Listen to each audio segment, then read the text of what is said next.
Hello, hello out there in internet land. It's your favorite angry, pissed off individual and his morbidly obese friend. It's not morbid. Well, I gotta admit, you're not exactly scary to look at. Well, I still have functional parts. There's just fat rolls attached to it. It, Oh, it is fat and angry. It is July 10th, 2018, and we are sitting here in scenic Corpus Christi watching as the world circles the ball. And today we're going to talk about something I've been wanting to talk about for quite a long time, actually. One of the main talking points that circles around nerd culture. Comic books, in particular comic book characters. yes, he finally caved me in on this one. It wasn't something I wanted to do for a while, but I'll finally do it. Well, we talk about comic book characters all the time, particularly when we go see a comic book movie, and we got to talk about the character, how they were presented in the movie, and then we go talking about their background and stuff like that. It's a topic that comes up quite a bit, and the idea that we haven't talked about it on one of these recordings is kind of odd to me. Well, yeah, hopefully it'll be fun. I'd imagine so.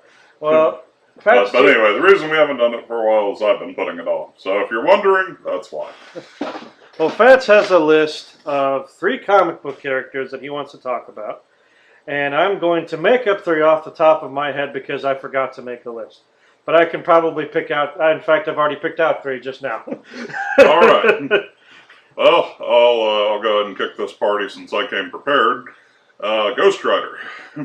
Yes, I only had one Ghost Rider book as a kid, which is, I don't know the name of the character, but they introduced, at the very end of the comic, they introduced this character that looked like Ghost Rider on fucking steroids. I think that's probably Vengeance. Did he have a purple skull? I don't remember. I just remember that in the comic, for some reason, Ghost Rider teams up with Archangel, and he fights like a bunch of soldiers for some unknown fucking reason. Well, for me, the first comic books I actually got to own were, in fact, Ghost Rider books. One day, my dad just shows up, plops 4 in my lap, and says, "Here you go." These were the Danny Ketch version of Ghost Rider, not Johnny Blaze. Now, Johnny Blaze does eventually make an appearance in those comics, but yeah, the first ones I had were leading up to where he encounters a villain named Zodiac, and ultimately when Zodiac dies.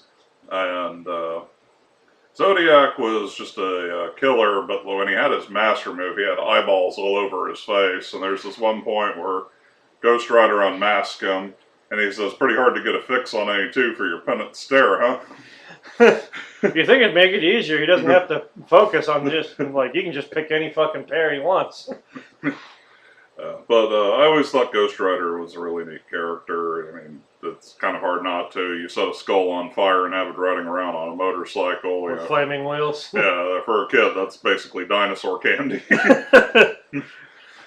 That is dinosaur, like, wrapped up with heroin is what that is. Yes. I like my heroin dinosaurs. And he's got that chain. I have to wonder who came first, Ghost Rider or Spawn, because they both had, like, the chain of fucking your shit up. I think it was Ghost Rider because I don't remember Spawn until I was into my middle school years, and it was in my elementary years when I was getting the Ghost Rider comics.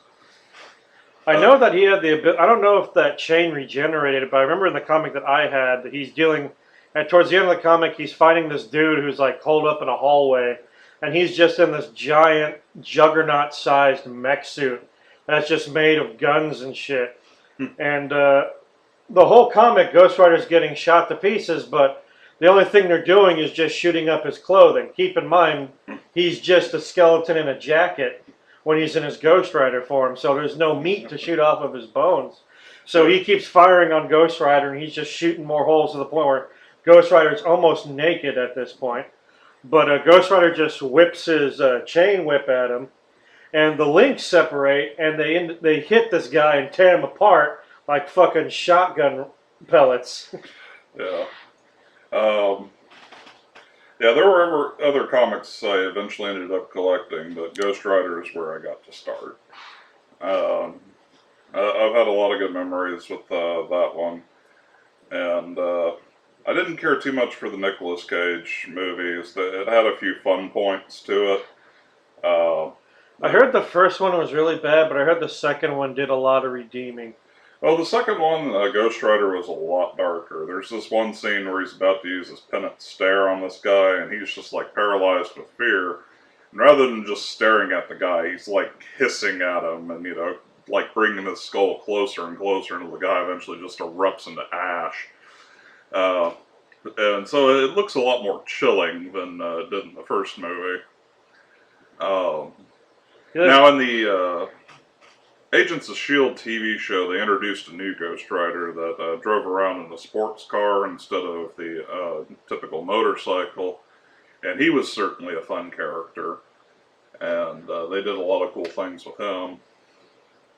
I'm guessing the reason they did that was because it's easier to get like a certified like car stunt guy than it is to get a certified motorcycle stunt guy. Actually, I read about this, and they were planning on rebooting the Ghost Rider series with a new character, and the development team just wasn't that interested in the idea initially. And then finally, after deliberating for a while, one guy said, what if he drove a car? And just suddenly everybody lit up, what if he did ride a car? And that like opened a whole new door for him. Now in the comic books, this version of Ghost Rider wields a katana, whereas in the TV show they go ahead and just give him the chain. But it's still a lot of fun. Now, what are the origins of Ghost Rider? Well, in the case of Johnny Blaze, the original Ghost Rider, he ends up essentially making a pact with, I think it's Mephistopheles, is how you pronounce it. And that sounds about right to me. He ends up getting possessed by this spirit. Danny Ketch, he ended up coming across this magic medallion that turns him into a spirit of vengeance. Now, it's not the same one that Johnny Blaze was possessed by. Now, the way they ended the Johnny Blaze series, eventually he got the spirit exorcised and it was banished. But when they reintroduced him in the Ghost Rider series with Danny Ketch, he still can wield Hellfire and he can still change his motorcycle using the power of Hellfire. He's just no longer possessed by the spirit. And he actually uses the Hellfire to augment his shotgun. Oof. That sounds like those dragon rounds I had in those old Call of Duty games. I think it was Black Ops. No, I never got to read the Ghost Rider 2099 comic because it sold up really fast in my area. All I remember was the advertisements that says the vicious cycle has begun again. And that's a good way to get the ball rolling. Yeah, the 2099 comics, they were really popular in my area. As far as I know, in general, they didn't do too well, but in my area, people loved them. They'd snatch those things up like candy. And I know there's a few other Ghost Riders that they've come up with since that I unfortunately don't have any real knowledge of because I gave up comic book collecting. Well, let's see. Well, besides the Nicolas Cage ones, I mean, Ghost Rider, I think, did he have his own cartoon show at one point? Not that I know of. I know he's made cameo appearances in quite a few of the Marvel cartoons. Like, he was in Spider-Man, he was in Fantastic Four. I thought the Fantastic Four one was quite amusing because his penance stare worked on Galactus. And my thoughts were if that would actually work on Galactus, he would be fucking crippled forever because of how many worlds he's eaten. Oh, like, I don't think that would work. I remember the first time I saw Galactus... I don't think it would work on the actual Galactus, but for the cartoon purposes, it did. It's like, the thing is, like, when the Watcher introduces the Galactus to the Fantastic Four, he states that Galactus is such a great entity. He's neither good nor evil. He just is. So technically, the penitent stare wouldn't work on him because he doesn't see it as a sin. To him, it's just like, it's just food. I need this to, Tuesday. I need sustenance. So what if it screams?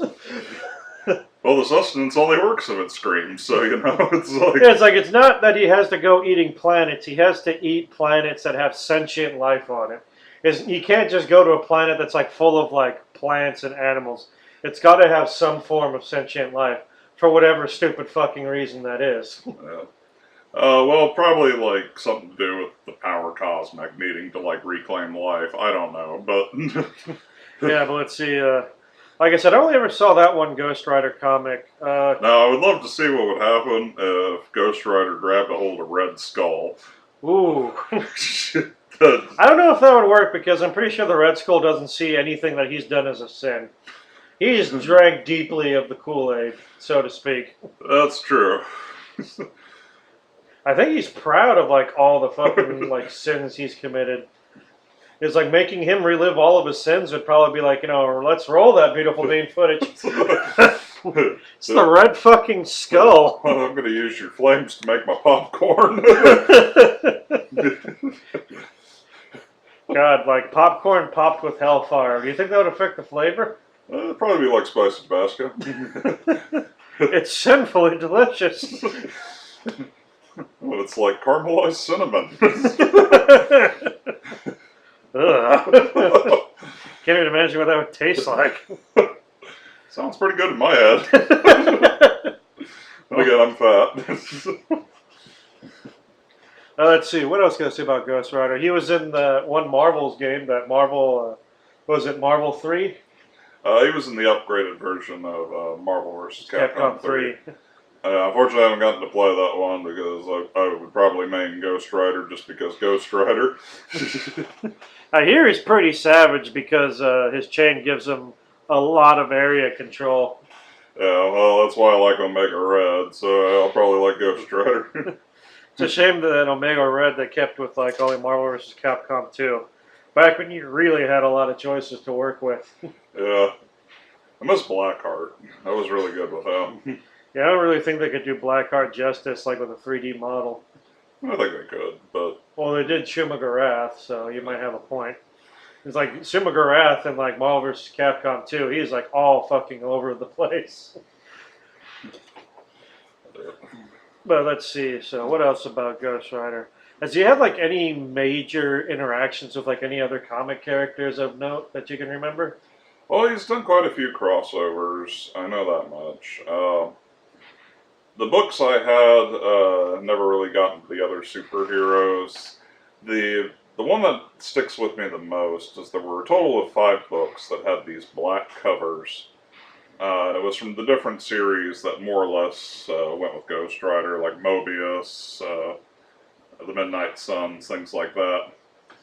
And essentially Blade ended up making a pact with some sort of demon that allowed him to absorb the supernatural powers of the supernatural creatures he killed. And he was... I'm sure that never backfired on him. I don't know how it got to him because I never got the final book. I had the first 4. But yeah, by the end of the 4th one, he had absorbed, I think, Johnny Blade, Morbius the Vampire, Demon Goblin, and I'm sure there were a few others, I just can't remember at the moment. And he had fucked up Ghost Rider pretty good, and that's not an easy task. Ghost Rider is one of the more powerful characters. That's kind of interesting to think about because when most people think of Marvel characters, Ghost Rider isn't the first one that pops up. Yeah. It's like, granted, Nicolas Cage played him in 2 movies, but like, he's not part of, that I'm aware of like the greater Marvel Cinematic Universe. No, he's not at this moment. He's made an appearance in the Agents of S.H.I.E.L.D., but again, he was only in there for part of a season as kind of a backup character. Well, like you wouldn't, it's like, to me, I can't think of anyone that when they think of the most powerful characters in the Marvel Universe, Ghost Rider pops up to mind. No, you tend to think of the fan favorites like, the Hulk, or, if you're strictly thinking in terms of power, you have the characters like Sentry and such, but, for just like the average bombing around characters, Ghost Rider is actually pretty high up there.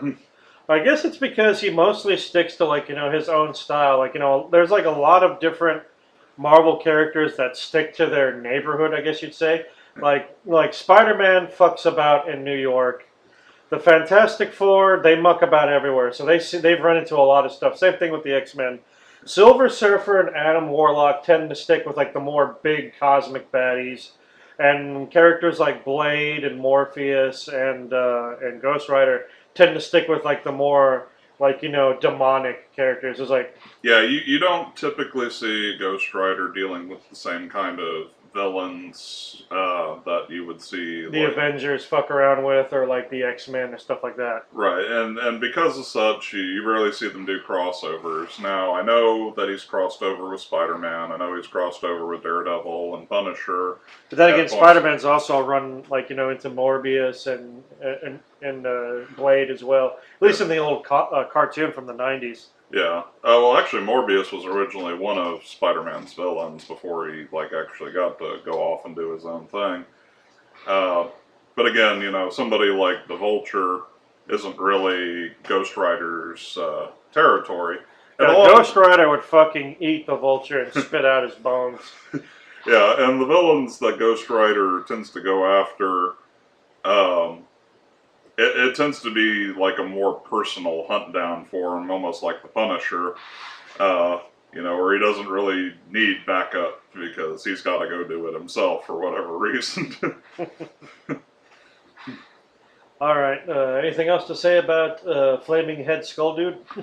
He's cool.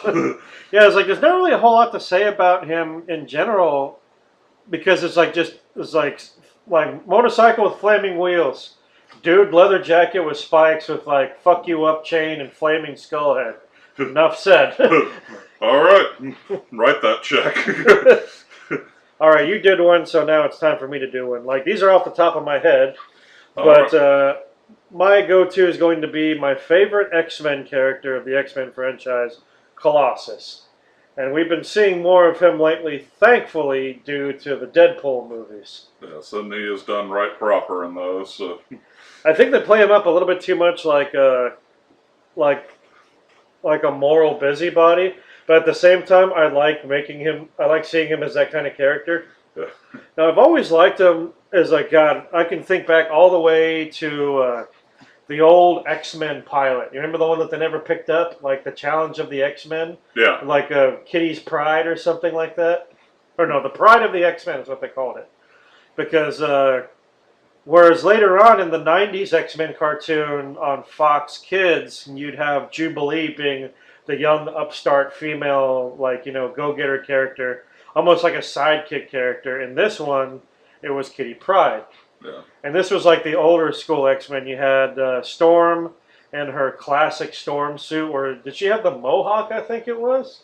I forget when she did her mohawk phase. I think it was like her second costume. Her first one was it was like that. It was kind of a black swimsuit with a cape. Yeah, she had like these big black hoods that went from her, they're kind of like wings that were designed to catch the air so she could fly. Yeah. She had something similar to that with her later '90s outfit, which was like the big silvery suit, which I preferred because that really went well with her wild fucking hair. Yeah. It was like that suit and that hair went well together, but the black.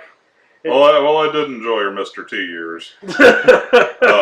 There was one point she lost her powers and was still bombing around with the X-Men in her Mr. T outfit. Well, because she was one of the leaders. She was like the second leader under Cyclops. Yeah. She was essentially Cyclops' second in command for the most part. You had let's see, in that one it was Wolverine, who they had that laughably bad Australian accent. And in his one of his earlier outfits, that brown, the brown and black outfit. You had Dazzler. Dazzler was there. You had Cyclops, obviously, Iceman. Wait, was Iceman in that one? No, I don't think he was in that one. Nightcrawler was in there, but of course Colossus. And Colossus, he's just a strong dude.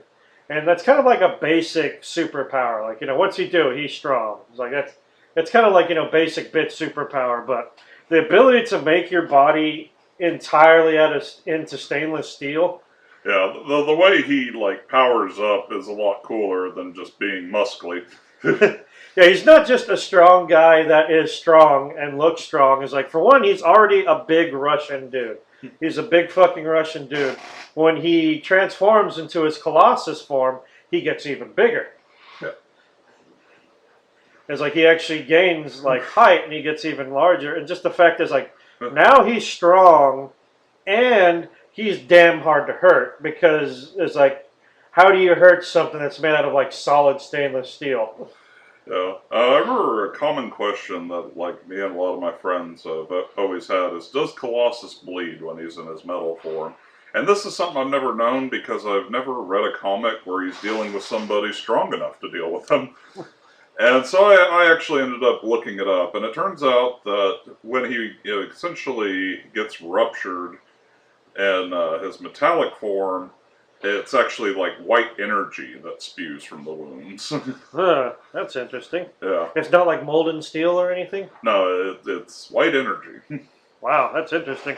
Yeah, and there's very few people that have ever done it. I imagine the Juggernaut could do it because in the comics, as far as I know, Juggernaut is actually stronger than Colossus. Yes. Not by a whole lot, but enough. Well, it depends on which version of Juggernaut you're going by, but there was actually a point where Colossus gained the Stone of Sidorak and gained the powers of the Juggernaut in addition to being made out of metal.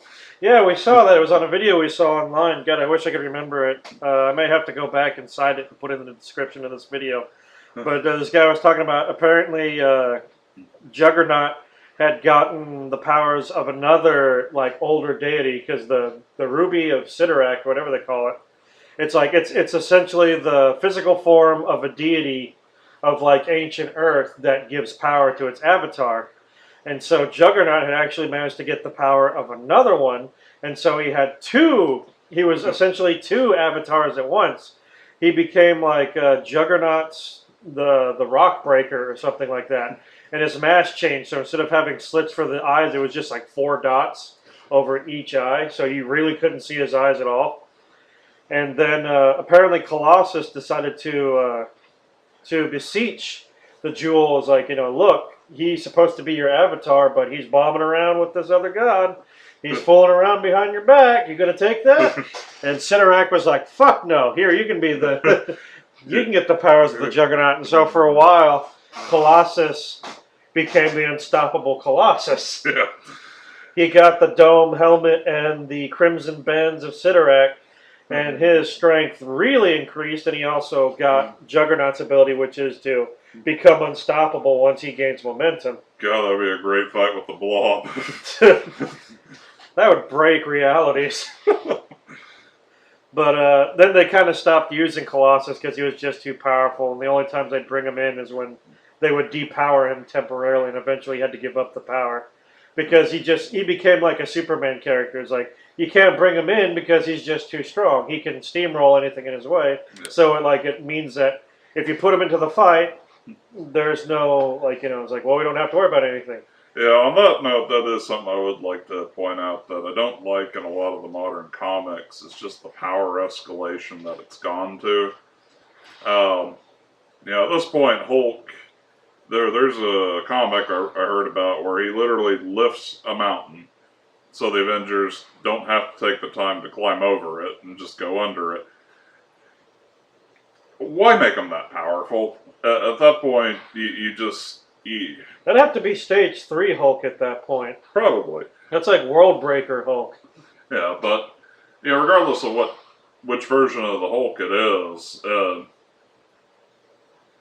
I just don't see the point in it because you have to make villains that can deal with teams of superheroes that are on this level, and to make a threat to the heroes again, you have to keep escalating the villains as well, and eventually you have to power up the heroes. And I'd like it to go back down to more manageable levels, because a lot of these superheroes, when they started, they weren't fighting supervillains; they were fighting bank robbers.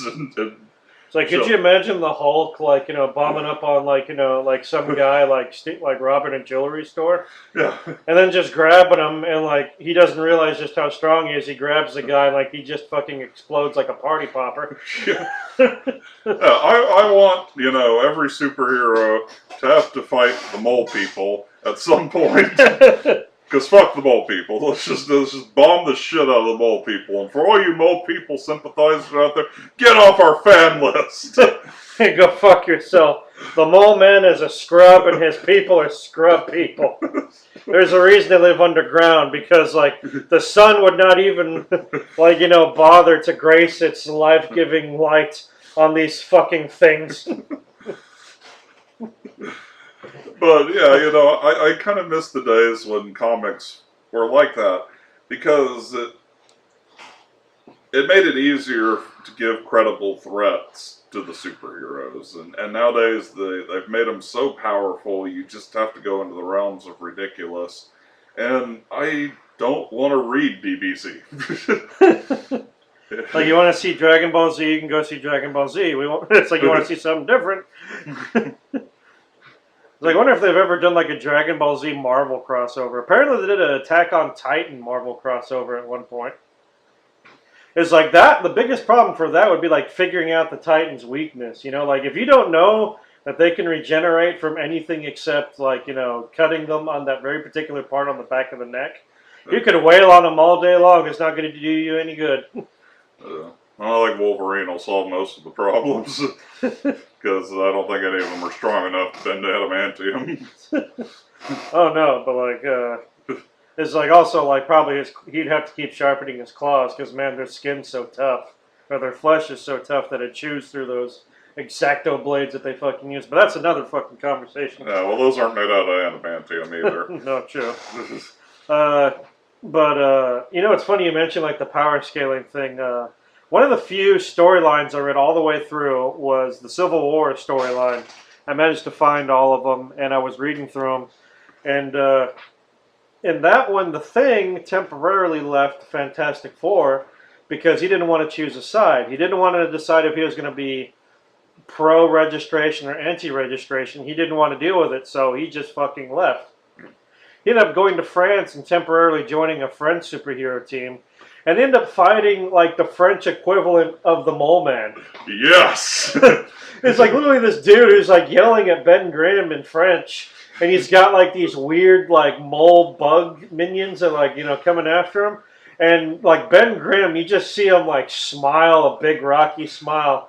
He's like, now this takes me back. And he just starts kicking their asses. He's like, man, I've wanted to say this for so long. It's clobbering time! He just starts busting them all up and shit. It's like it's not even work for him. For him, it's like going to fucking Disney World.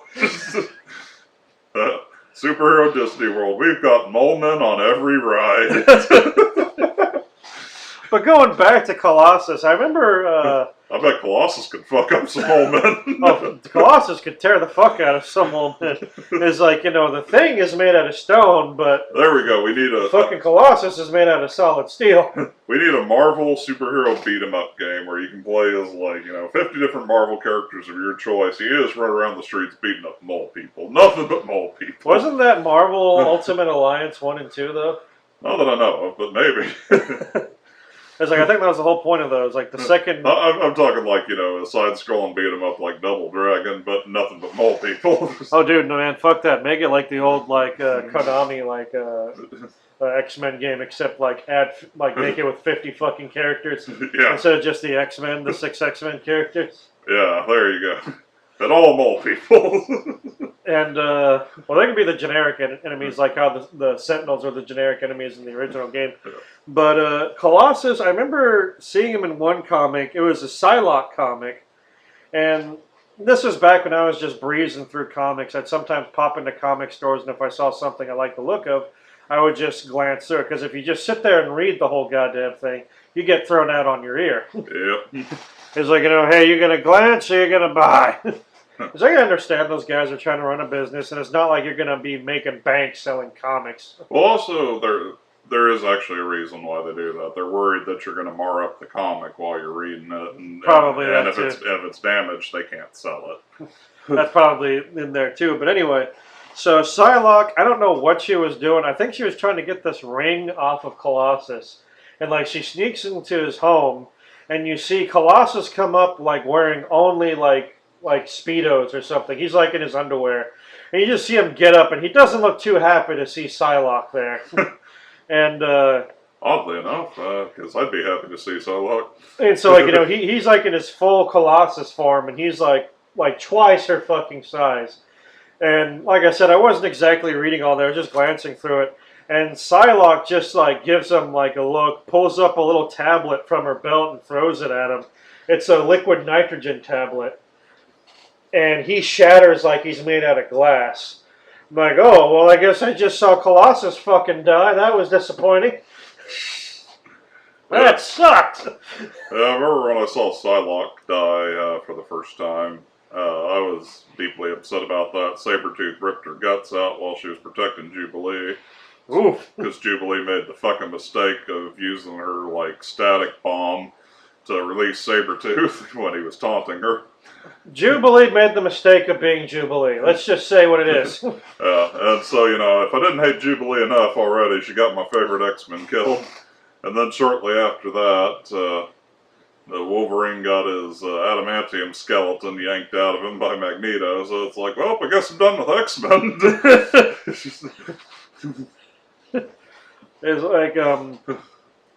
It's like well, in the old Saturday morning cartoon of the X-Men, they did bring in Colossus a couple of times. He was never a full X-Men.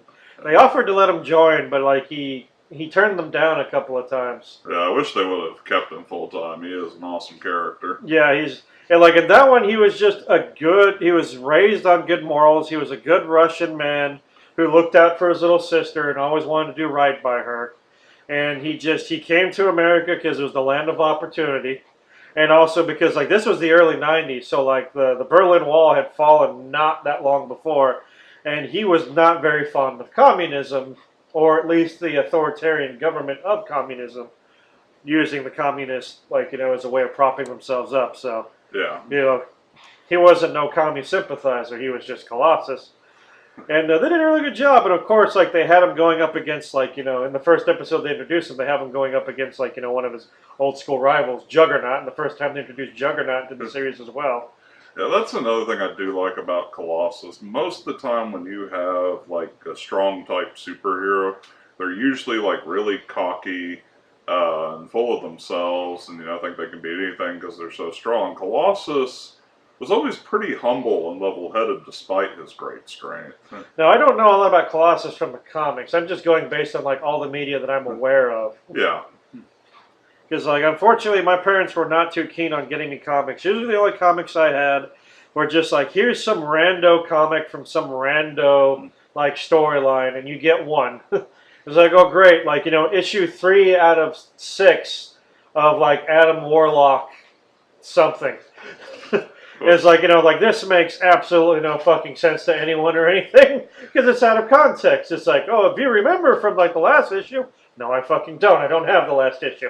Yeah.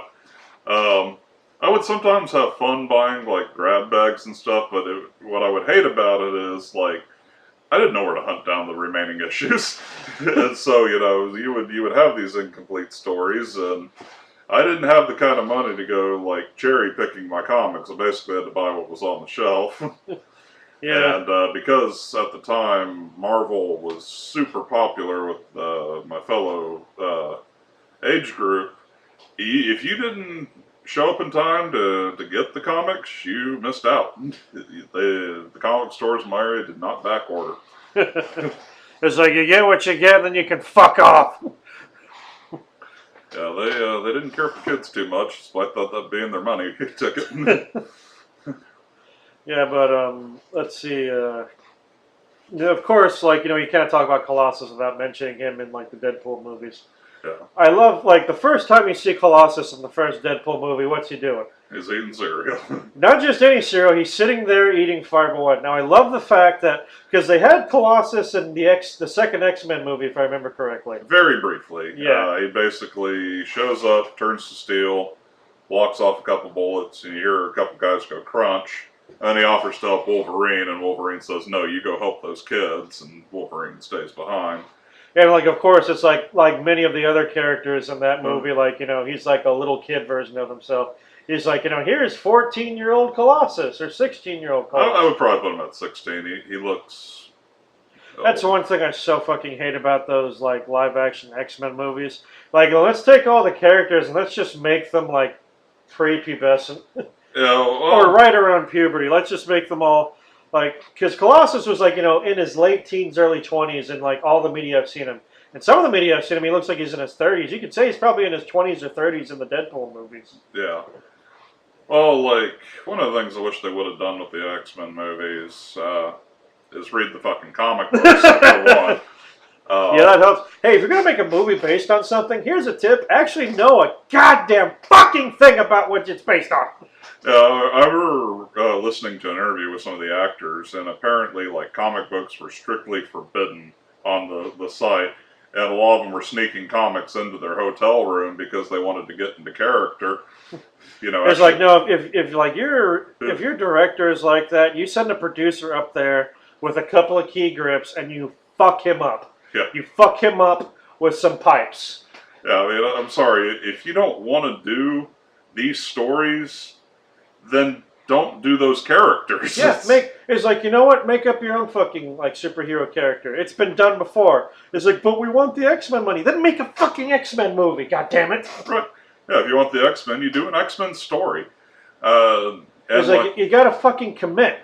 Yeah, I hated that Iceman was a fucking teenager. He was one of the original 5.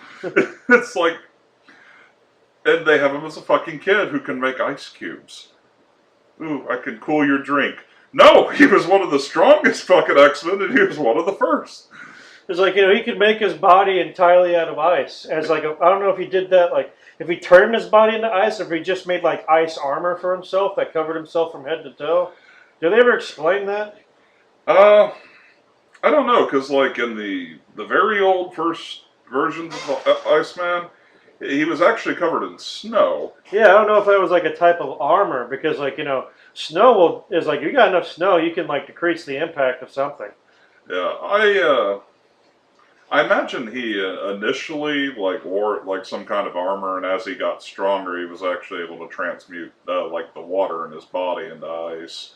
Yeah, because like when you see him in like a lot of media, he's like solid ice. Yeah. It's like, how does he do that? Is it like just like skin? Is he flesh under there? Or is he literally turning his body into ice? Because if he's turning his body into ice, that's not exactly the smartest thing you want to do, because ice is very brittle. Yeah. And also it's susceptible to heat. I still remember, God, what was it? That really stupid show from, I think it was like the early 80s or the late 70s. It was a Spider-Man and His Amazing Friend, where it was Spider-Man teaming up with Firestar and Iceman. So you had like Firestar, who was like, you know, had like pyromantic abilities, and then you had Iceman, and of course, like, they always made Iceman into the show-off who was always trying to one-up Spider-Man. Because, like, you know, it's kind of like, you always got to have that one character, like, is like, I know that it came from, or one of them was like in the old Archie comics, there was like one character who was always trying to one-up Archie. Reggie. Yeah, fuck that dude. Fuck you, Reggie, no one likes you. Yeah, be like me and Jughead. But yeah, there's like, that was like a stereotype back in the day. You always had like the one character who was kind of like your friend, but was always like trying to one up you at every turn. Yeah. It's like, I wouldn't want to be around some shithead like that. Fuck that dude. Well, it's funny because I actually used to read Archie comics and I collected them. Was anytime Reggie tried to one up Jughead would just pwn his ass. It was like, what was it, like, Jughead was like the complete lazy, like, you know, slacker, just like chronic eater, but like he was also like a jack of all trades. Yeah, he was incredibly clever when he needed to be, and he was probably just an extremely unmotivated savant. Yeah, because he basically could do what he want when he needed to.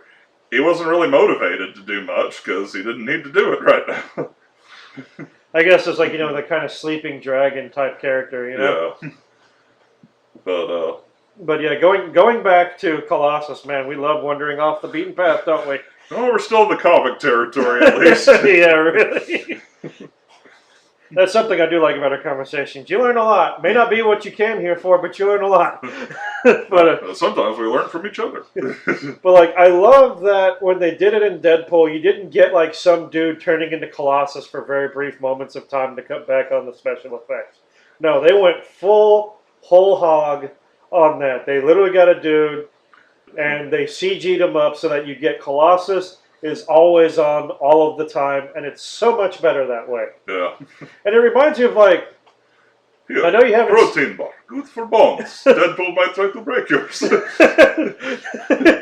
I just love that. Yeah, they made him like a goody two-shoes, and I don't know if that fits his character from the comic. He did seem like a really nice guy, and like all the media I saw him in, I don't know so much about a goody two-shoes, But in the movie, it fucking fits him. The idea of this super strong, nearly invulnerable dude who's like almost 8 feet tall, if not taller than 8 feet tall, who's like, constantly spouting like Saturday morning Captain America bullshit. Like, who eats his fucking fiber one, gives out protein bars to people, like, tells them to brush their teeth and wash behind their ears, and like always look both ways before crossing the street.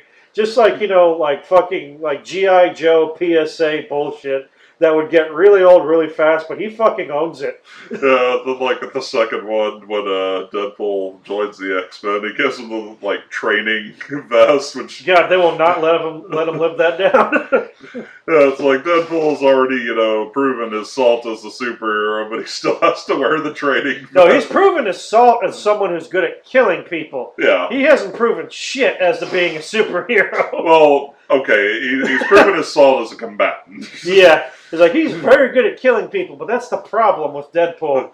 Like, what they always had in the comic. He just doesn't know when to stop. Is like, he does, is like, from what I've seen, is like, the Deadpool they have in the movies is actually a pretty nice Deadpool based on what I've seen.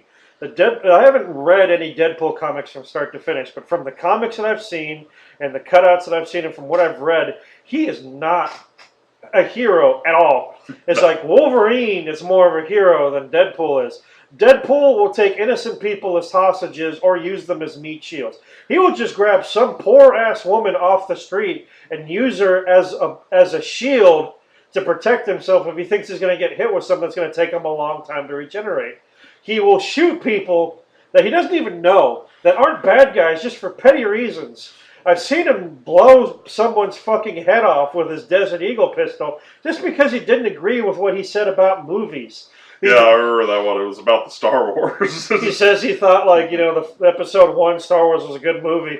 It just shows him looking at him and he just blows his fucking face out the back of his head with his gun. And he's about to kill his friend. It's like, say Jar Jar Binks was an abomination. Fucking say it. Jar Jar Binks was an abomination. He's an abomination.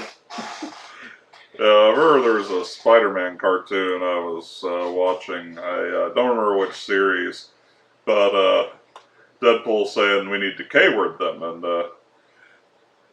Spider-Man's like K-word him, and then Deadpool goes through all these different words of send them to another dimension, make them leave the show forever. Unalive them, and Spider-Man's like, you mean kill? No, you said it, not me. There's a later part in the cartoon where him and Spider-Man have different goals, and Deadpool's like, now give me that chip so I only partially unalive you. It's like, I saw a Deadpool in the Civil War comic, and he's like, he ends up joining the registration group, and they charge him with bringing in Cable, who's assisting Captain America. And Deadpool knows that he's not really a match for Cable. It's like most of his tech that he has was given to him by Cable. And he only knows a couple of Cable's weaknesses, but Cable knows all of his. And at one point, he's running out of options to try to subdue Cable, and at one point he gets some size, like fucking Raphael Ninja Turtle size. Yeah. And, he holds it up to the throat of some innocent woman and threatens to cut her fucking throat if Cable doesn't come along with him and play ball. And Cable, of course, Cable points out is you're supposed to be the good guy, and here you are holding a woman hostage just to bring me. What does that say about you? And of course, Deadpool, he's got no comeback for that. But anyway, I think I keep wandering off the beaten path for Colossus. I better let you go back to the second one on your list before we just keep talking about rando characters. Another character that I've always loved is Venom, and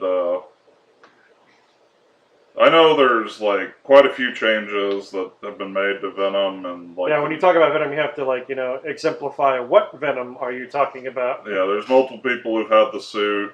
There's actually been changes to the Eddie Brock version of Venom. I know at one point they were calling him Anti-Venom, and he had a white suit. I don't know if that was the same Eddie Brock or if that was a different symbiote. No, it was the same symbiote, but like it just underwent a change because like he had it like absorbed his cancer, and so he decided to become a hero at that point, or something like that. I didn't actually get into those issues. But when I was familiar with Venom, is when he was Spider-Man's main nemesis.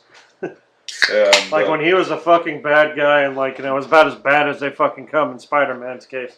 Yeah, I honestly think turning him into a hero has kind of devalued him.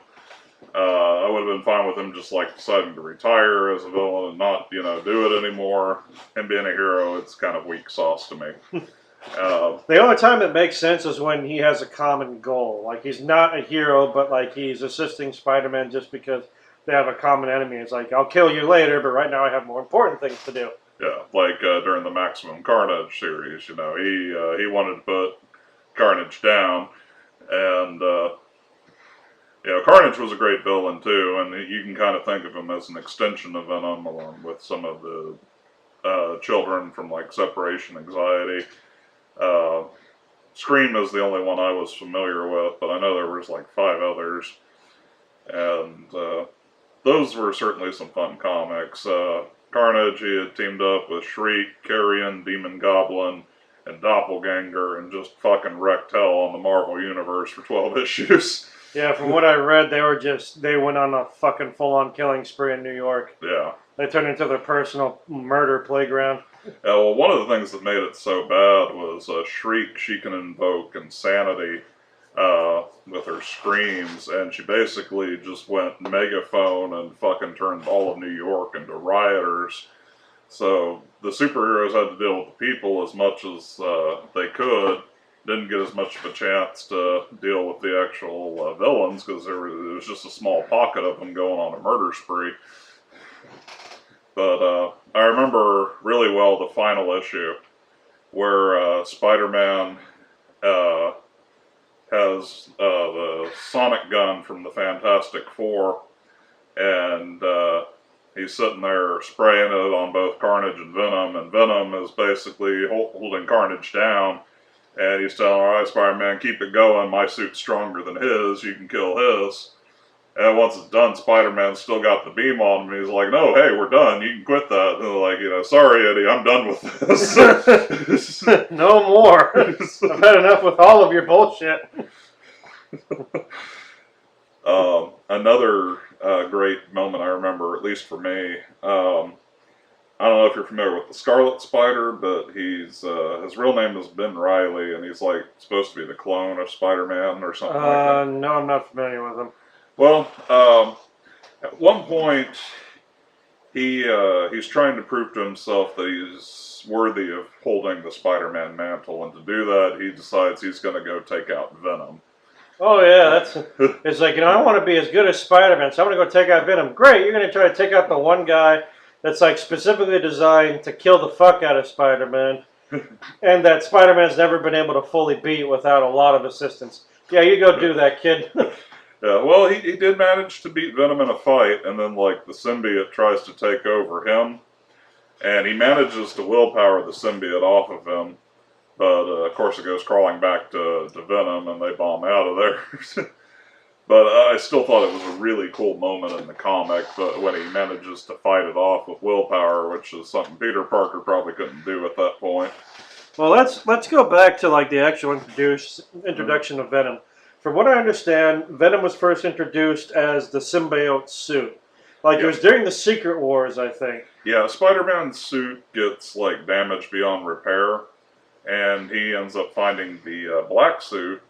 He doesn't realize it's just a suit. Well, it's not just. Well, it's because like they're in one of the Watchers, like I think it's like the Watchers moon like observatory, Yeah. and it's like full of like all this science shit that the Watcher is like if you've ever seen the Watcher like in the old Fantastic Four, like, you know, he says like, this is my observatory, don't fucking touch anything. Because like he has shit that is so advanced, it is so beyond anything that anyone can understand. Like Doctor Strange, Reed Richards, and like Professor Xavier put together couldn't figure out half of what this shit does, because it's just so that out of their fucking league. Yeah. And so not Batman, fucking Spider-Man's like, I wonder if I should just go pulling random fucking levers and see if one of these things fixes my suit. Yeah, you do that. Let's see what fucking happens to you. Yeah, and then he ends up getting the black suit. And honestly, I think what happened was the artist was just sick of trying to draw all those little webs on his suit and wanted something similar. I actually heard that was one of the reasons. But yeah, initially he thinks it's just like an advanced clothing, and because it doesn't require the refill to for the webbing to work. It just seems to work. Yeah, it does the webbing on its own, and it makes him stronger. Yeah, it physically enhanced his strength and his senses. Now, eventually, when he's back home on Earth, Reed Richards wants to take a sample of it, try to figure out what it is. Probably wants to try to replicate it if possible, and then that's when he finds out that it's a living symbiote. Now, Spider-Man, when he finds this out, he doesn't even try to figure out what the suit's about. He just immediately wants it off. I don't remember that. I just remember. I have the book. Yeah, I just remember from the cartoon show, the Amazing Spider-Man, where in that one, when they tell him you need to get that. It wasn't. They didn't have Reed Richards. They had what's his name, the guy who the doctor with the missing arm who becomes the Lizard Man. Yeah. It's he says you need to get this thing off of you, it's affecting your brain, and he's oh, you're just jealous. It's the typical you need to stop smoking. It's bad for you. I can quit any time I want except right now. Yeah, the comic I had, he's like, what? It's alive? And he immediately starts trying to rip it off. And it's not working, and it's fucking latex or something. I don't know. The Human Torch surrounds him with a ring of fire, and that's what causes the suit to scare off. And so Reed Richards collects it in a jar, and Spider-Man's covered his face. They're like, "Hey, what's wrong? Y'all can't know my secret identity." So they give him one of the old Fantastic Four suits with the black gloves and boots, and give him a paper bag to cover his head. He's trying to get back home in this Fantastic Four suit and the paper bag over his head. I'm sure that went unnoticed in the fucking streets of New York. There were all kinds of news press, because he ended up having to stop a crime all dressed like this. And so, a reporter's like, "Are you a new member of the Fantastic Four? Why do you got that bag over your head?" Sack boy, baghead. Yeah, and then eventually the suit ends up finding its way to Eddie Brock, who had just lost his job because Spider-Man outed him for his fake articles. And the suit being rejected the way it was just a perfect match for Eddie. And the two of them went bombing on after Spider-Man. So. If I don't know if it was because of that in the original comic, but I know in the cartoon show the way they ran it off was because it had been a part of Spider-Man. The suit had all of Spider-Man's powers. It had his webbing. It had his spidey senses. It had his extreme agility and his strength, memories. And his memories. It knew everything about him. It knew his personalities. Everyone he knew. It knew about Aunt May. It knew about Mary Jane. It knew about everybody. It knew his fighting style. It knew him better than he knew himself. Yeah. And also, it had all of his powers, but more. It was stronger than Spider-Man. It was faster than Spider-Man. It was more agile than Spider-Man. Yeah, and for a long time, it didn't trigger his Spidey sense yes. because it knew the way around it. Yeah, because it knew his Spidey sense and had advanced it, made it work better when he was attached to him. He didn't trip off his Spidey sense, which was the one thing that made him the biggest threat. Everything else Spider-Man runs into, his Spidey sense always saves his ass at the last second. Not against Venom. Yeah. Venom could sneak up on him with no problem. Considering that he knew everything about him, where he worked, where he lived, and everything. It was real easy for him to sneak up on him. They did a awesome crossover once with Red Sonja and Spider-Man, and Khazad-dûl ends up sending his soul back in time. And Red Sonja's gets tossed back as well for some reason. I don't remember the exact reason, but she ends up possessing Mary Jane. And Khazad-dûl ends up possessing Venom. And Spider-Man's unaware of what is going on at first. All he knows is Mary Jane is trying to kill him with a sword because he tried to hug her. And then Venom shows up. And he's talking just like Cosmic Duel, and he's like, alright, my wife's trying to kill me with a sword, and Venom's speaking in tongues. This is officially the worst D&D ever. Yeah, I always liked Venom because it's like he is everything Spider-Man is, but better. Yeah. The only thing he doesn't have is Spider-Man's intelligence and inventive mind. Like, Peter Parker's Johnny on the spot mentality. Is like, it's like, oh shit, I'm in trouble. Need to figure out a way out of this. I got it. Shit like that. Yeah, that's another thing I like about Venom. He is never just like, the villain of the week for Spider-Man. Whenever Venom shows up, it's a workout. It's bad fucking news. He has to put the effort in to put him down. Yeah, he's not like the Green Goblin showing up. He's just going to throw some, like, exploding pumpkins at you and fuck off. It's Venom. He's there to, he's not leaving without his pound of flesh. Yeah, he's fueled by fucking anger and revenge, and he is better at everything than you. Yeah, he's just such a good villain. He is the perfect villain for Spider-Man. It's like, fuck Doc Ock, fuck Green Goblin, fuck the Hobgoblin, fuck Electro, fuck Rhino. The best fucking villain for Spider-Man has to be Venom. He is the polar opposite. Well, no, he's the same side of the same coin. It's just crazy how much of a good villain he is. Yeah. He is to Spider-Man what the Joker is to Batman. Yeah. Well, like if the Joker had like a utility belt and a lot of fucking money like Batman did. Yeah. He's like, my utility belt's better than yours, Batman. Fuck you, it is. I'm rich. Yeah. Yeah, there was the time that Eddie Brock got separated from the symbiote, and he actually got cancer when the symbiote came back to him. It ate his cancer. Like, the symbiote became very attached to Eddie Brock. Not just because it's a fucking symbiote. Yeah. No, their personalities basically ended up working together, and they had bonded.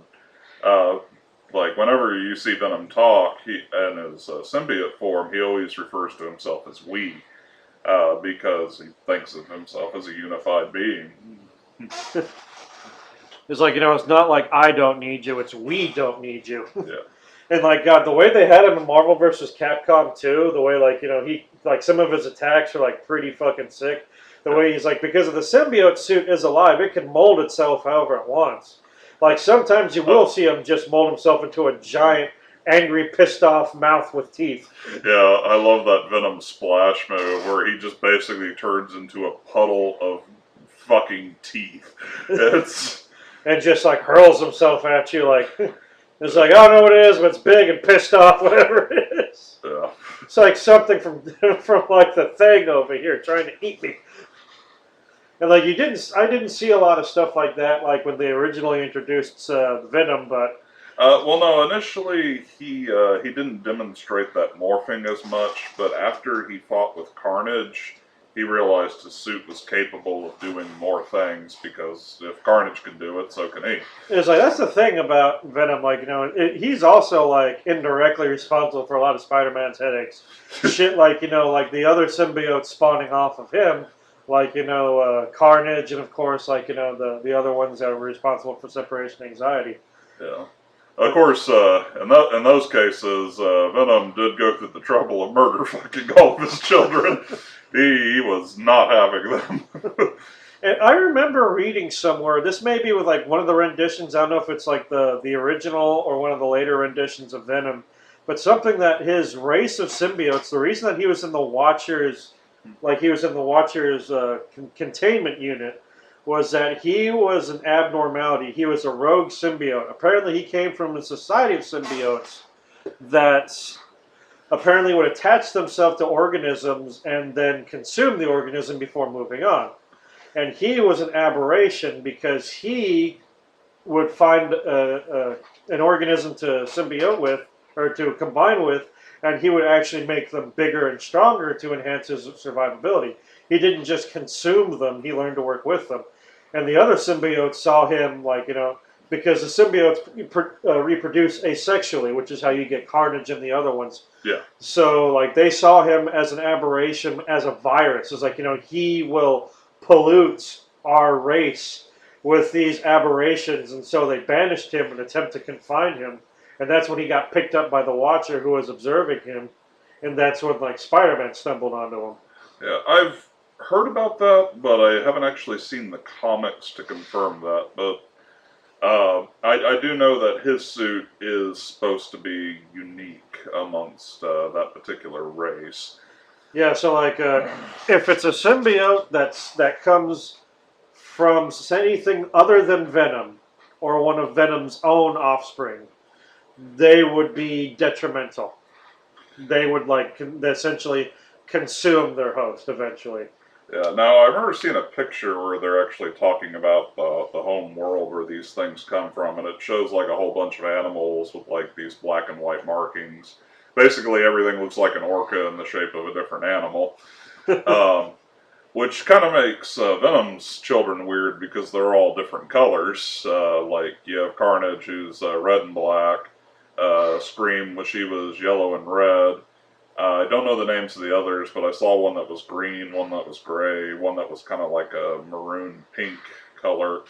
Now that could be because humans are a bit more high-minded and like their colors like represent their like interpretation, like their own personal preference. That's possible. Or it could just be that like it's a further mutation based on Venom's original, like the fact that he was an aberration to his kind. So any offspring that he has are going to be further aberrations of an aberration.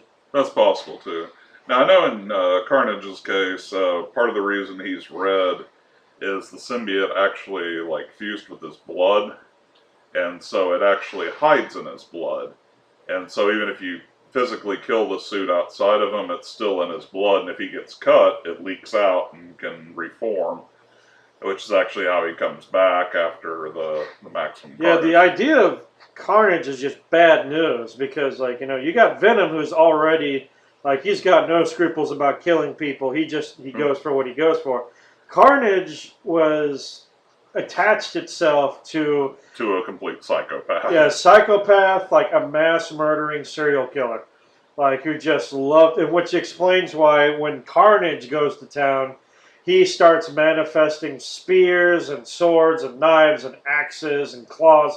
Anything sharp and pointy and bad, he just will throw a fuckload of it at you. Yeah, also his teeth, they're just like fucking, sea creatures from the bottom of hell. Those long, thin needles that look painful. It's like Carnage is just all kinds of bad news, and you don't want to be anywhere near him because he can literally just turn his body into a whirling dervish of sharp and pointy and no. It's like he can turn himself into a hurricane of like medieval weaponry if he wanted to, and you would be just straight fucked. He would tear you up like a blender. Now, one thought I've always had is, Hulk's already a pretty bad dude. Imagine what would happen if the Carnage suit, decided to symbiotize with the Hulk. I don't know if it can because of the Hulk's gamma blood, but if they could find a way to write that, that would be fucking terrible. I wouldn't be surprised if they hadn't already done it at one point. That sounds too obvious to me. I don't know if it's true or not, but I heard the Venom symbiote actually got a hold of the Hulk once. That I don't know if it happened or not, or how bad. That might have been a What If comic because I love the What If comics. Those ideas have always struck me as very interesting. Yeah. Let's just take something and just run with it. Doesn't have to link up. Doesn't have to be canonical. Let's just take a random fucking idea like Punisher kills off the Marvel Universe, or Deadpool kills off the Marvel Universe. Yeah, one of those what-ifs that I really enjoyed was, what if Rogue stayed evil? And she ends up, absorbing the power of Thor, which makes her worthy to wield the hammer. That begs the question, does she just steal his powers, or does she steal his worthiness? She ends up stealing his worthiness in the what if. She ends up wielding Mjolnir. I was like, no, what would be bad if, she stole the power of, the Sentinel, then stole the power of, the Silver Surfer, then stole the power of Galactus, and just moved on from there. Eventually working her way up to, the Tribunal and the Beyonder. Nice, yeah.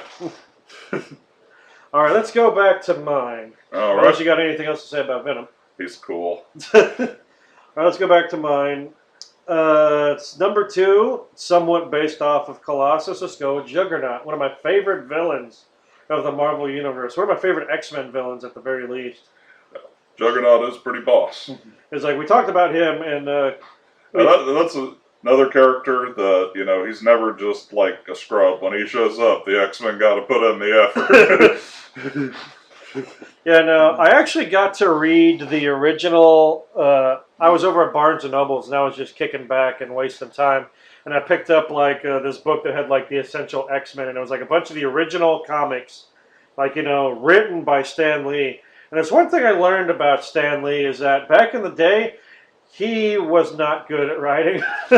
He's good at coming up with characters. He's good at coming up with scenarios. But if you actually go back and read like the original X-Men comics, read the characters' dialogue.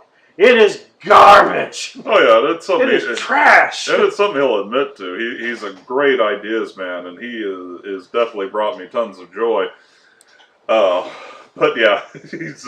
I wish he had because I've had ideas about writing stories, but I suck at writing dialogue. So I've often like tried to get some of my friends like, you know, hey, I'm writing the story. You want to come over and like, you know, voice some of the stuff? We'll back and forth. We'll try to figure out some dialogue for the characters because I can't fucking do it. It's like, you know, it'd be like, you know, hey, how are you? I'm good, thanks. And that was the end of that conversation.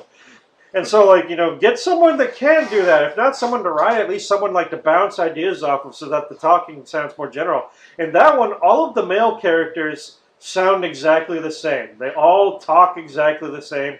They have the same mannerisms, the same personalities, the same speaking styles.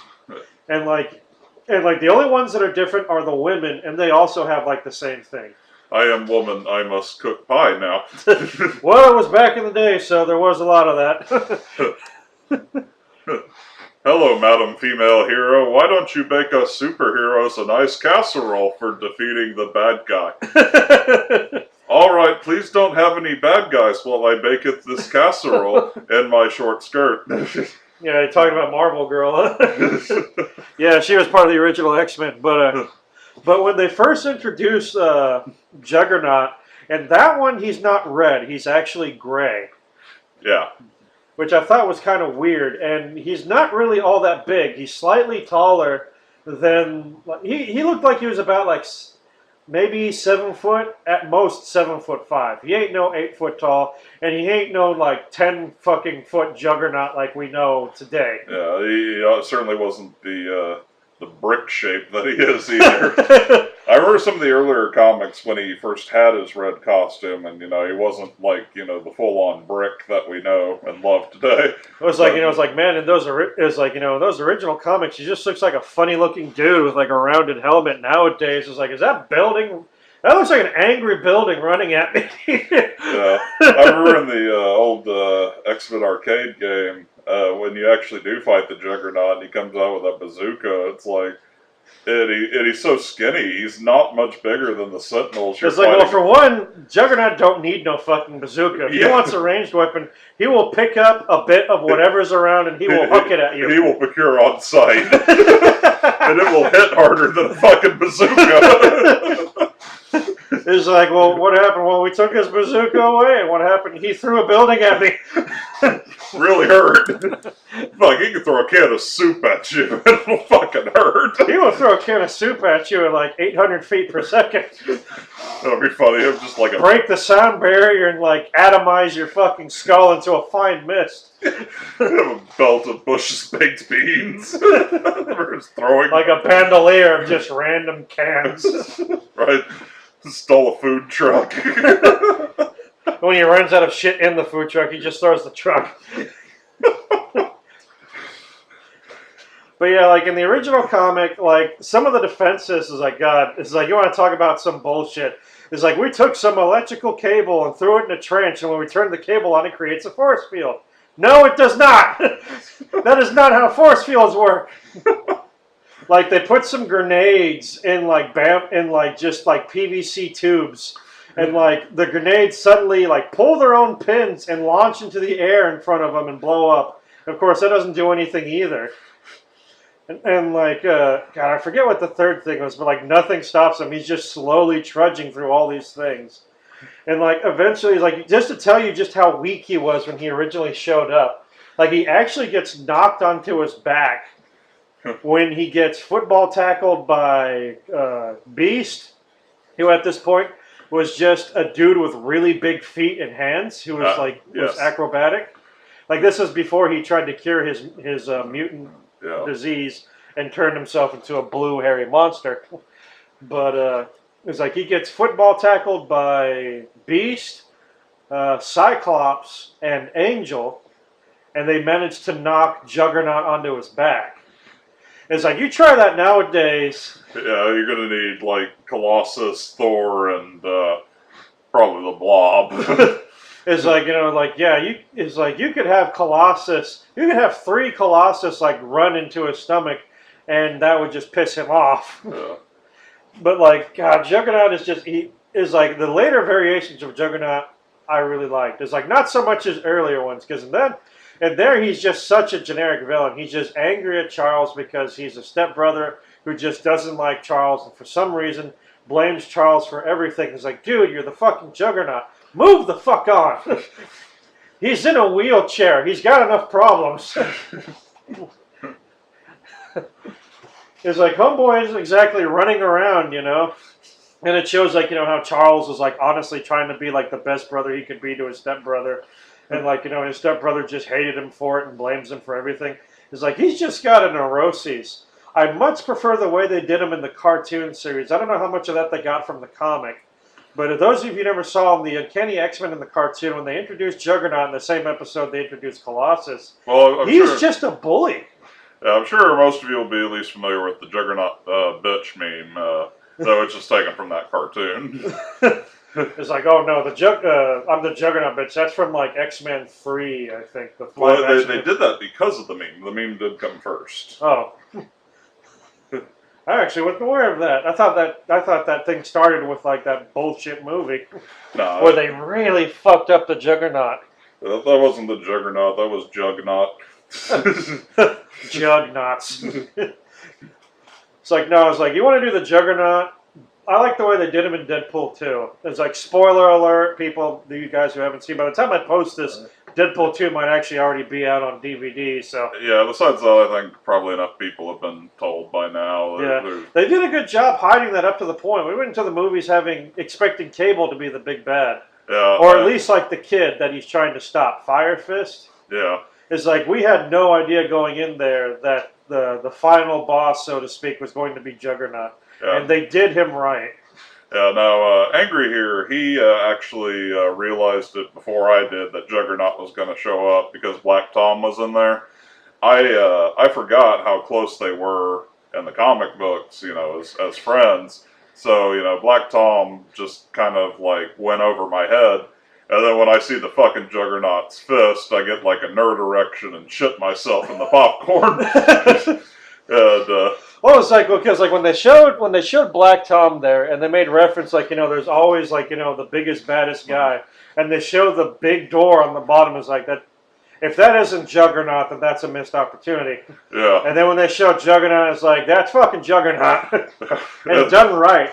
It's like, he's not as wide as he is in a lot of the comics, but he's fucking big. He is like head and shoulders above Colossus, who's supposed to be like 8'1", 8'2", or something like that. And his introduction's great. You see his fist just like pound out of this rubble, and you immediately know it's the Juggernaut because it's just this big square arm with like the big red band across the fist. And I was like, yes! And yeah, his first line, I'm going to rip you in half now. And he says it casually, not because he's angry at Deadpool or anything like that. Deadpool's just in his way. And he is going to tear him in half for being in the way. It's like, well, in the cartoon back in the 90s, when they first introduced Juggernaut, he is literally just a bully. He has the power to do damn near anything he wants, and he takes advantage of it. Yeah. Like, it's like the X Mansion is destroyed. And like when they realized it's Juggernaut, they said, what'd you do to the professor? It's like, oh, I went knocking on old Chucky's place, but he wasn't home, so I let myself in. Yeah. It's like, if he wanted to do harm to Charles Xavier, he might have. Or he might have just gone there just to fuck with him. Right. Like, just shove him out of his chair and, like, crush his chair into a fucking singularity and laugh at him while he was on the floor crippled. Right. Go and eat all the pudding in the mansion. Before smashing it. Yeah. And then he gets bored, so he wanders off and goes and robs a bank because he can. And then the X-Men stumble on him, and he just sees them as just, like, as a joke. You don't even take him seriously. He's fucking laughing at them as they're, like, trying to do something about him. Yeah, well, like, Wolverine is probably the only one out of that bunch that could actually do any harm to him, but he's so strong, he can toss Wolverine around like he's nothing. Which he does, Yeah. like, often in that episode. Oh, It's like the only one that can actually do anything to him is Storm. Like, Storm uses, like, yeah, like she has to use, like, hurricane force winds to well, not even that. Like, she has to, like, she uses ice and stuff. So, like, she ices the ground, which causes him to slip and fall on his ass, which pisses him off. And so he, like, he knocks her to the ground and then, like, smashes a building next to her, which covers her in bricks. And then her claustrophobia kicks Yeah, in. she starts freaking out. Does she still have that in the comic books? I don't know. The last time I saw in the comic book was in the Civil War story arc, where she had just married Homeboy, the Black Panther. Yeah, I know they used it a lot in the cartoon, probably because she was one of the more powerful characters, and that was an easy way to get rid of her. Well, it was like, also, it was like, it made sense. It was like, she's got to have a weakness. And also, it was a character flaw. Yeah. It's like, that's the thing. All the X-Men have demons that they have to deal with. That's what makes At least, them more interesting characters. the original ones, yeah. That was actually one thing I enjoyed, too, was there was one point where she had to take the leadership role because Cyclops had been kidnapped by the Morlocks. And her claustrophobia is fucking her with the whole time they're going into these underground tunnels while they're trying to find the Morlocks. It's like, luckily, it's like, those big, like, movie sewers. Yeah. It's not like actual sewers, like the kind of shit you see, like, in the... It's like real sewers compared to, like, the sewers from Ghostbusters, too. Yeah. Where, like, it's big enough where, like, you could fit a fucking church in there. Yeah. Yeah, so she's able to maintain it long enough to hold herself together and fight Callisto. But Does Callisto have any powers? she does, but I have no fucking clue what they are. Because the whole idea of the Morlocks is that they're mutants that have powers, but they're so physically off-putting that they can't even pass off as humans up top. Right. So they hide underground. Yeah, which is kind of weird because Callisto, she looks human to me. Maybe something. She might have just gone down there because, like, she took pity and, like, or like she identified with the Morlocks. Maybe, or maybe she's got something weird under that eye patch. Yeah, I mean, like, bombing around with the eye patch, like, people ask questions. You're not a mutant under that eye patch, are you? Maybe. Who wants to know? No, it's just my vestigial twin. Also, I love the voice they use for Juggernaut in the cartoon. Yeah. It's just like he does sound so much like a bully. Yeah, I was surprised to find out that Ryan Reynolds was the voice actor for the Juggernaut in the second Deadpool movie. Yeah, like they just had him do the voice. It's just like a really deep voice. And then, before your two favorite characters clash, you got Deadpool, big CGI fight coming up. And that is a badass fight. I'm wondering why the fuck was the Juggernaut in that prison? They wouldn't be able to keep him there if he didn't want to be there. Maybe he was just there because he knew Black Tom was nearby. Right, so maybe he was going to try to break out Black Tom. It's like, God, could you imagine what he would have done to Cable if he had known, like, what Cable did to Black Tom?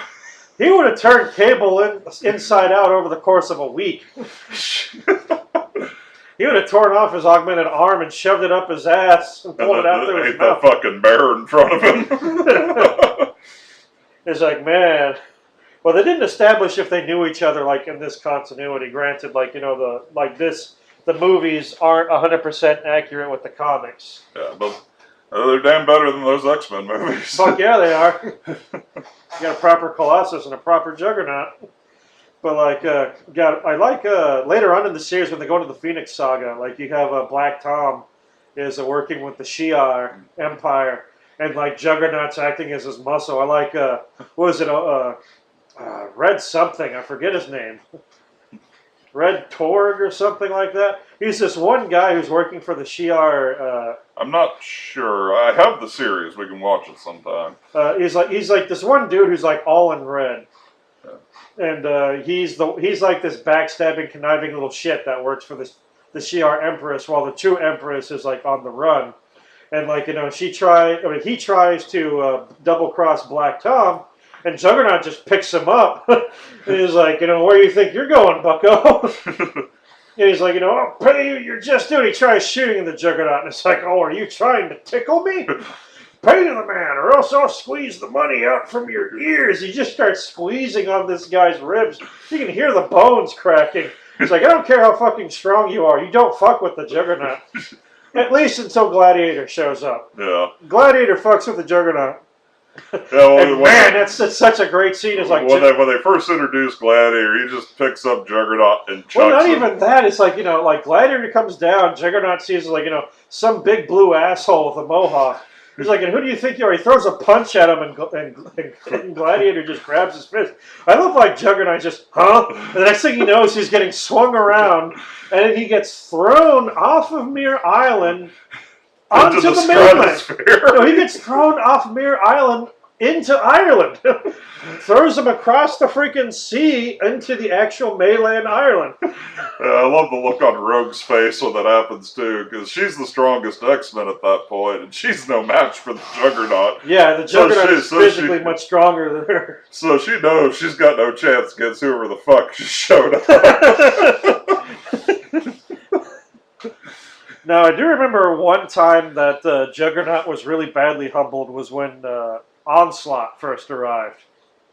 I'm not too familiar with Onslaught, but go ahead. I think Onslaught was like the evil, like it was the evil incarnation of Charles Xavier, and like he took the form of something that Charles Xavier feared, which was like this giant buffed out Gundam-looking version of Magneto. Like he had the same color scheme as Magneto. He had the same type of helmet, but he was like super huge and super muscled. He was like one of the bosses in one of the X-Men games. I don't remember which one. It wasn't, because I know Apocalypse was the boss of one, and Marvel vs. Capcom 3 is Galactus. Yeah, it's Galactus. Marvel vs. Capcom 2 is that weird goo enemy that...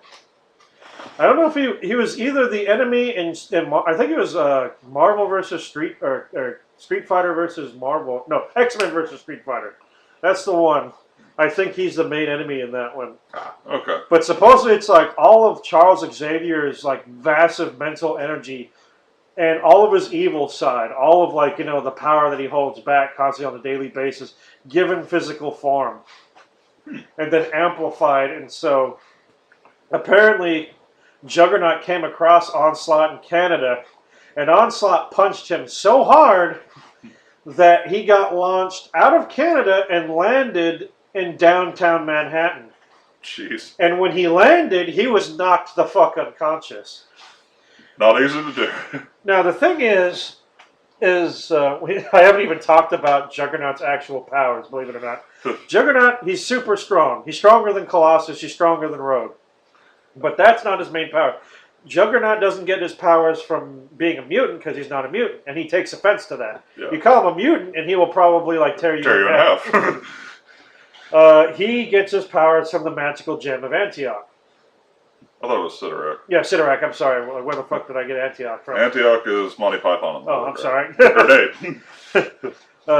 But like, he gets the Crimson Bands of Sidorak. He lets him become the avatar of Sidorak, which makes him the Juggernaut. The Juggernaut is the physical avatar of his god. Yeah. And so, it's all magic. He gets all of his powers from magic. So, basic mutant stuff don't work on him. Yeah, he's super strong. He's super invulnerable. He's actually strong enough to catch Thor's hammer. He can't wield it himself, but he can knock it the fuck out of the way.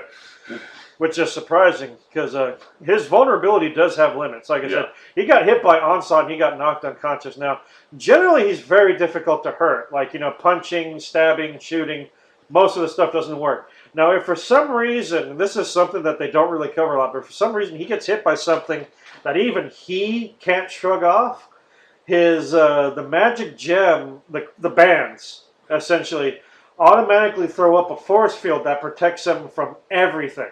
It literally makes him invulnerable. You cannot hurt him.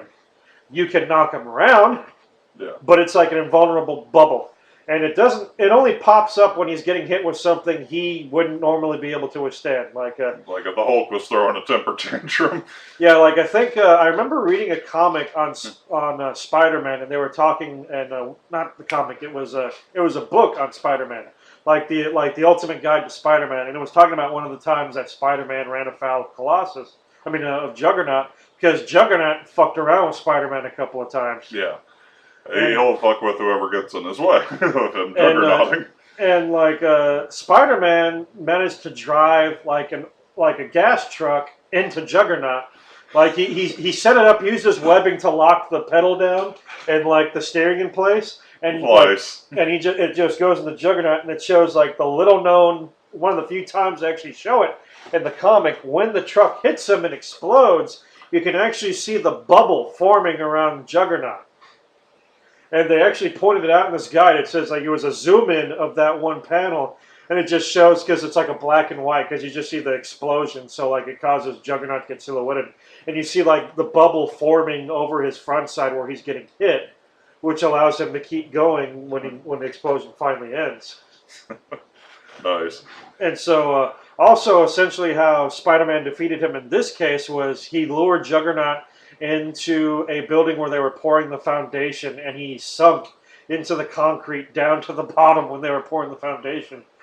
And apparently Juggernaut doesn't suffocate or starve to death or die of dehydration. As far as I know, when he's in Juggernaut mode, he doesn't have to worry about those basic needs. Like, he could walk across the bottom of the ocean and be okay. Yeah, so it took him a long time to get out of there, because, like, if you've ever been in a skyscraper, you know how deep those fucking, like, when they pour the foundations? Yeah, they go pretty deep. Yeah, it's like, sometimes they'll go down to bedrock. You're talking, like, but at least, like, 30, 40, 50 feet straight down. Yeah. So you're talking about the Juggernaut having to walk his way through setting concrete that's like 50 or so feet deep. Yeah, and even as strong as he is, if you ain't got room to move your muscles, it's going to take you a long ass time. I imagine he was pissed as fuck when he got out of there. Yeah, the first thing he did was, go and eat some fucking chicken skin donuts, and then want to go kill Spider-Man. Probably broke everything on his way there. Yeah. But Juggernaut's main ability is this. Once he has the power of the Juggernaut, which states that once he gets moving, nothing can stop him. It's literally like, it's almost like a curse. Not to him, but to anyone around him. Yeah, basically only beings that are, like, really super fucking powerful can actually, like, divert him. Because characters like Thor have thrown their fucking hammer at him, and he has knocked it out of the way. Well, I think Mjolnir works off of magic, so like... Yeah, Mjolnir is magic, too. It works off the Odin Force. So, like, if it conflicts with, like, Sidorak, or, like, if Sidorak is more powerful than Odin, then it won't hurt him. Yeah. But, like, yeah, it's like, the thing is, when people fight the Juggernaut, they usually, the first thing they do is they try to slow him down. Because once he gets going, you can't stop him. Like, once he starts running, there is no force that can stop him. He is that strong. I mean, so you literally have to get out of his way, or you have to trip him up somehow. Like I mentioned in the cartoon, like Storm uses the ice to like trip him up. I've seen like Spider-Man try tying up his legs to like keep him from moving. Even in the movie, we saw they kept trying to tie his legs up to keep him from moving. You never actually see him build up a head of steam in the movie. Yeah, that was one thing that kind of wish they would have done, but I still think they did a great job. Well, it's like, but the thing is, like, he doesn't even, in that sense, he didn't even need to go charging. He was already just a big threat just because he was stronger than Colossus. Yeah. And Cable can't do anything to him. Yeah. Not with his guns. And even Negasonic Teenage Warhead couldn't stop him. At best, you could shake him. Yeah. It's like, he is just such a fucking wall of pain to have to deal with. All right. Well, I know initially we were going to talk about 3 characters each, but we're already hitting the 1.5 hour mark. So Yeah, this was a fun conversation. look forward to a sequel because we've got more heroes to talk about. I guess you'll have to get like a 4th one. That way you can do 2 more and I can do 2 more.